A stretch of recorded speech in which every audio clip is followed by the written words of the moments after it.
War criminal এই শব্দের সাথে আমরা আসলে সবাই কম বেশি পরিচিত, তাই না? যুদ্ধাপরাধী এই টার্মটা বাংলাদেশে খুব রাজনীতিকভাবে ব্যবহার করা হয়েছে বিচারিক হত্যাকাণ্ডের ক্ষেত্রে।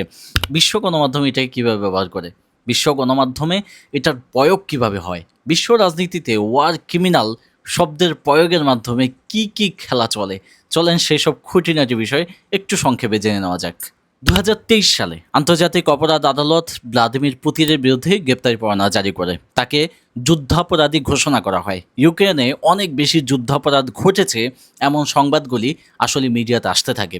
যোগাযোগ মাধ্যম থেকে শুরু করে সব কিছুতে ভ্লাদিমির পুতিন নামটা মেনশন করার আগে সবচেয়ে বড় করে মেনশন করা হতো ওয়ার ক্রিমিনাল শব্দটা।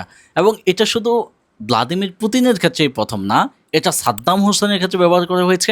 একইভাবে এই শব্দ ব্যবহার করা হয়েছে ইরানের ক্ষেত্রেও। আবার সবচেয়ে বেশি এই শব্দের ব্যবহার ঘটেছে বিপ্লবীদের ক্ষেত্রে।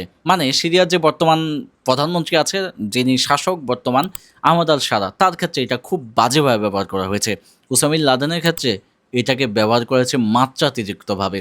ওয়ার ক্রিমিনাল এই শব্দ প্রয়োগের মাধ্যমে আন্তর্জাতিক গণমাধ্যমে একটা বিশেষ ন্যারেটিভ প্রতিস্থাপন করা হয়। সেখানে এই শব্দের মাধ্যমে একটা মানুষকে নিধনযোগ্য করে তোলা হয়, যেমনটা বাংলাদেশে ঘটেছে। বাংলাদেশে যেমন যুদ্ধাপরাধী মানে ছিল যে তার আসলে কোনো বিচার নাই, কোনো হক নাই, কোনো ন্যায় ইনসাফ তার ক্ষেত্রে নাই, তাকে জাস্ট ফাঁসিতে ঝুলানো হবে, মৃত্যুদণ্ড দেওয়া হবে।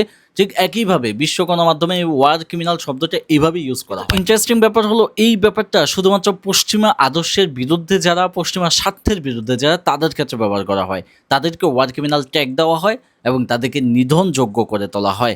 আর অন্যদিকে যারা সত্যিকার অর্থে যুদ্ধাপরাধী তাদেরকে আসলে কোনোভাবেই এই সংজ্ঞায় সংজ্ঞায়িত করা হয় না। যেমনটা আমরা দেখি ইসরায়েলের প্রধানমন্ত্রী বেনিয়ামিন নেতানিয়াহুর ক্ষেত্রে। নেতানিয়াহুকে কখনো ওয়ার ক্রিমিনাল বলা হয়েছে কোথাও আপনি খোঁজ নিয়ে পাবেন না। অথচ একই আদালত অর্থাৎ আন্তর্জাতিক অপরাধ আদালতে মামলা অলরেডি চলমান আছে, গ্রেপ্তারি পরোয়ানাও জারি করা আছে নেতানিয়াহুর বিরুদ্ধে, কিন্তু তাকে কোথাও ওয়ার ক্রিমিনাল বলা হয় না, কারণ তার সাথে পশ্চিমা স্বার্থ খুব ভালোভাবে জড়িত। আমি বোঝানোর চেষ্টা করলাম যে আসলে ন্যারেটিভের খেলা, শব্দের খেলা, গণমাধ্যমে ছোট্ট একটা শব্দ দিয়ে একটা জাতিকে, একটা গোষ্ঠীকে কিভাবে নিধনযোগ্য করে তোলা হয়, তাদেরকে কিভাবে দমন পীড়ন চালানোর বৈধতা তৈরি করা হয়, সেই ব্যাপারটা আমি সংক্ষেপে বলার চেষ্টা করেছি।